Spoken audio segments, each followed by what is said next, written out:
Shqipëria renditet ndër destinacionet me çmimet e biletave ajrore më ekonomike për verën 2026.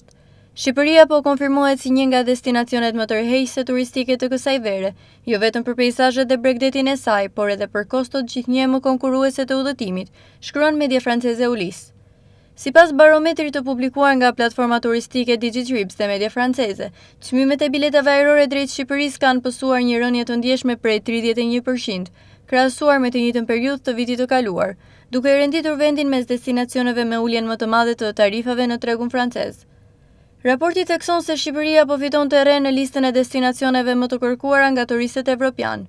fal zgjerimit të linjave ajrore me kosto të ulët dhe rritjes së lidhjeve direkte me vendet e Europës Perëndimore.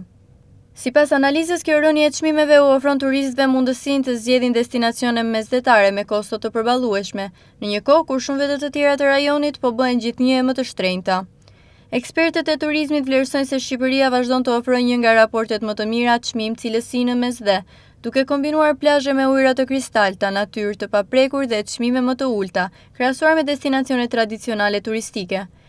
Barometri nënvizon se ulja e tarifave nuk lidhet vetëm me konkurrencën mes kompanive ajrore, por edhe me përpjekjen për të nxitur kërkesën, në një periudhë kur rezervimet po ecin më ngadalë se vitet e mëparshme.